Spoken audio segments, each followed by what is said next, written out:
Greetings, and welcome to Kingston, Jamaica. Welcome to Let's Talk MFT Counseling. Again, you're here with Michelle Thompson, and I'm glad you could come back. I have with me today Mr. Ralston McKenzie, social work student and extraordinary. What's that term I'm trying to say? Just a fantastic guy. Introduce yourself first. I don't know what Miss Thompson is talking about. Extraordinary. I don't know. I don't see myself that way, but a lot of persons don't say that. But Yes. then again, No, you're a fantastic guy. And I remember the first time I met you was at the book launch. Yes. And I was impressed because you were very knowledgeable about every little thing, and that was impressive to me. Because just returning to Jamaica, I want to know a lot about Jamaica, and so to have one person who could give me an overall preview of what Jamaica is like now, because I've lived here 40 years, it was just nice to have you. Right? And being a social worker again, he's a social work student, so being in my field, that means a lot to me. That means that he's a man who wants to see changes and make changes and implement changes. And I'm going to have him later on in another series where we're talking about social work and social work issues. But today I just want to pick your brain because right now in Jamaica we're experiencing the water shortage. Yes. What do you think about that? Because for me, coming back from foreign, coming back from Toronto, Canada, and living here, this is one of the things I have to get used to. Someone said that the water can go off, but it's a different water going off, though I think the people who work at the Water Commission are actually on strike. yes, they are. Is it an island-wide? Yes, it is. Wow. Because I have a friend, well, I have several friends. Because I have a friend who's in St. Elizabeth, and she has no water. It's with a woman. And there's other students that I interact with that say that they don't have any water, especially in the Spanish town, St. Catherine, that is, and also in Mandeville, where the main campus is located. So it is a bit of a water crisis that we're going through, and it's not because of any climate or climate difficulties or such as that you would expect it that we would expect in this time of the year, because this time we experience drought and stuff like that. Yeah. However, it is due to the fact that how to put it, the people them just not get paid. Yeah. Because based on my knowledge of it, and I have not read the information in depth, I have only just surface read it. Has this ever happened before where they go on strike because they're not getting paid? Just watch it. I cannot recall NWC workers going on strike because they're not getting paid, but I recall several public sector workers going on strike because they have not received somewhat of increase in salary. They have not. Perfect example. In the earlier part of the year, the Doctors Association was on strike. Were contemplating strike. Wow. The Teachers Association was contemplating strike. I can't see teachers because they don't really get good pay. Nowhere in the world, I don't think. The students. police was teachers. Yeah. The police had to take the government to court. And No, stuff if like the police them go on strike in Jamaica, that's not pretty. Oh! And I can is imagine. it pretty anywhere? No, but yeah, what we're talking about here, and I mean we're paradise, yes, but we do have our ills and we do have our issues, and I would want the police really to be, even though they would take out the soldiers, they would bring out They would, and that's. I don't think Jamaicans understand the concept in which soldiers are being used. They are being used to be police of the society, and soldiers are not trained to be that. As I was telling my family the other day, based on the domestic, I am going to say domestic issue within them and town, was that we saw a soldier kicked a pregnant woman in her belly. Now, you have to understand the metrics of this thing, or may I say the rubrics of this thing, that the soldiers are not trained, are not taught how to control.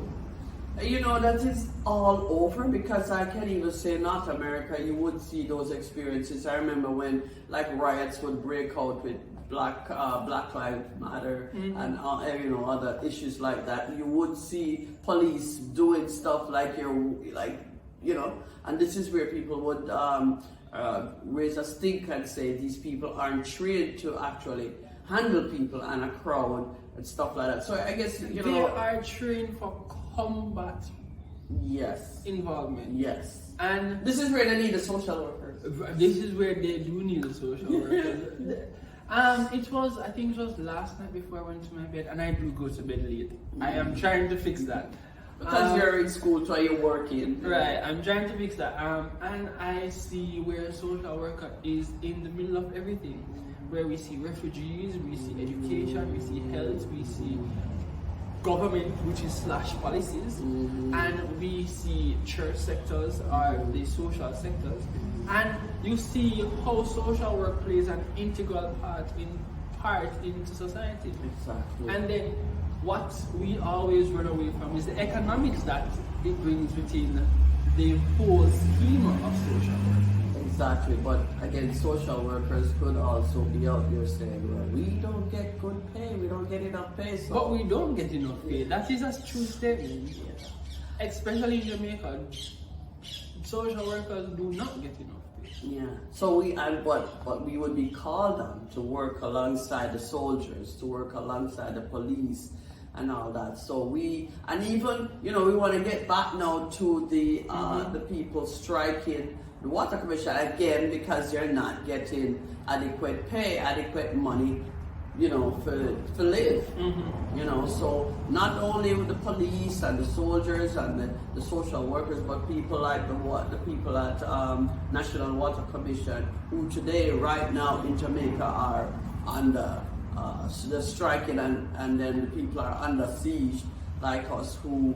What if you don't have a water tank? What if you don't have some water stored up? The thing that I don't really like with how the strike happened, it was just so sudden that it really took us off guard, and it's really holding everybody hostage. I don't like that, because I feel that they had included the masses in their situation, because again, everybody want more money. I agree with you, but permit me to be a bit of an antagonist, where if you don't hold somebody at ransom, how do you get things fixed? No, because we could have the masses, the people could rally around these people. And say what? And say, well, then they deserve, because we have a voice. And this is where I'm going to educate you about the Jamaican culture that we have.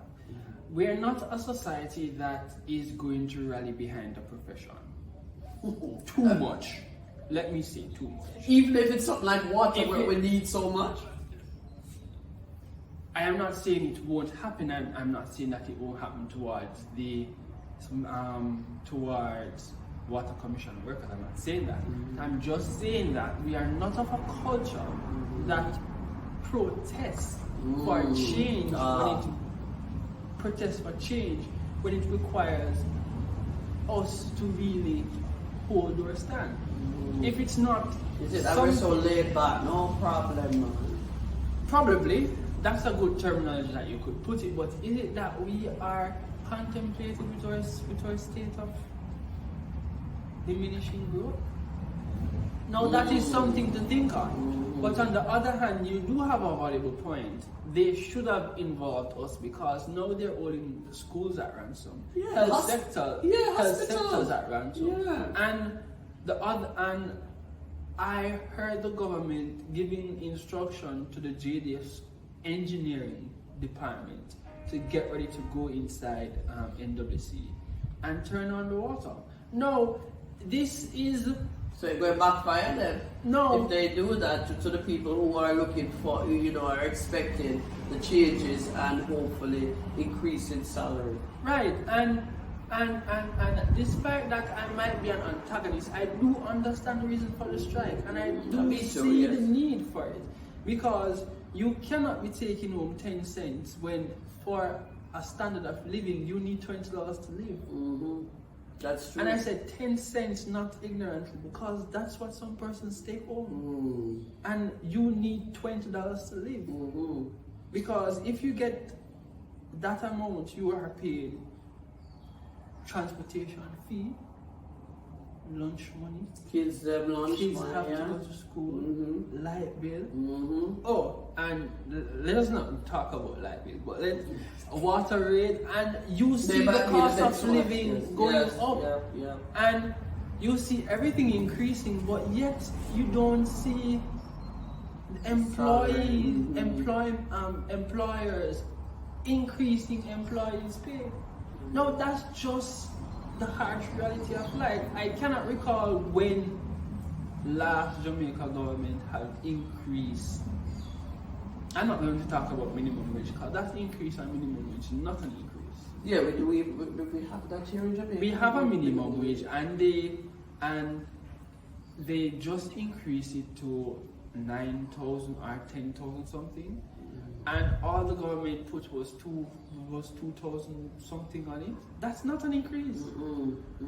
So it's like the whole society that we could just stop and be protesting. And don't forget how much the big boys they're making. Okay. The millions of dollars a month that I've heard. No, I must say I was totally disappointed with the debate presentation from the government and both from the opposition. There was no safety net in there for persons below this below the safety threshold. Has there ever been? Yes, there were once such a thing.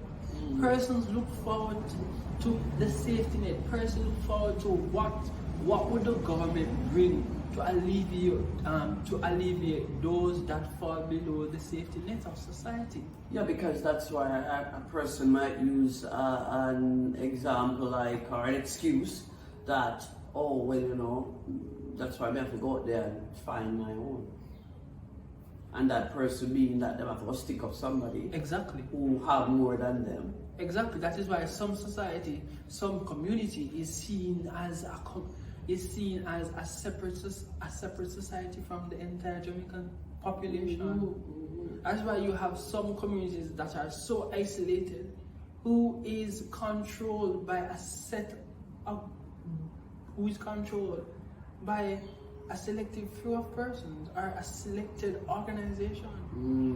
But yet you still have a country that is run by a government. But those rules and laws don't apply to that community. So you see the dilemma where it is going. And then too, because you'll hear that, and this has always been going on in Jamaica, where, like, say, people will, what do you call it now? Pipes. They will, people can pay to have their pipes run, and what do you call it now? Like how they do the telephone wire. The internet? No. Contract? Yes, like if I have money then, I can pay you. Bridge? Yes, I can pay you to come and make sure that my water is always running. We have them sort of thing in Jamaica, and in certain instances, I'm sure these things happen all over the world, but in Jamaica, a lot of times it's if the money if you have money, then money talk. Yeah, money talk. And BS rock. Yes. The correct terminology is money talk and BS walk. Yes. So it's kind of hard, because what about the people in the poor? Because I always have to think about the people who don't have it, like yourself. We think we are social workers, so that we always have to think about what about the little people, because water is life. Are you gonna have nobody to bridge the pipe or whatever? Exactly. What about the Arnett Garden? What about the Riverton? What about the Almond Town? That those communities do not have the necessity, do not have the resources, and they survive on water. Because remember, water is the start of life. Yes. Water is life. So and you have to understand, and it really hurts because females go through their cycles, and who say that some females go through their cycle every single day. Water is not there to help them to clean up themselves. you have a young baby at home. You have a young baby at home and there's no water to help take care. You are working and you need something to eat and there's no water. So although we empathize with the workers and needing more pay, but we want to know how the government sit, how well they sit with all this that's happening. And this is something that we could talk about in a little bit more in depth. And so maybe what I'll do is I'll have a separate episode for that. Because right now, yes, we agree that we empathize with the workers, they need more pay. And if we were in their position, we'd probably be out there protesting and all of that too. But at the same time, we want to know how the government sits into this, knowing that the people of the country that they are ruling are right now, from the babies to the pregnant mothers to the old people to the people in the hospitals, the people in school. How are they coping not having it? The poor people, right, who don't have a tank on their roof and who weren't prepared actually to have this cut off and spinning around now, don't have the water. So I think this is something that we could speak a little bit more in depth in, and so tune in for our next episode and we'll talk some more. Thank you. Like, share and subscribe.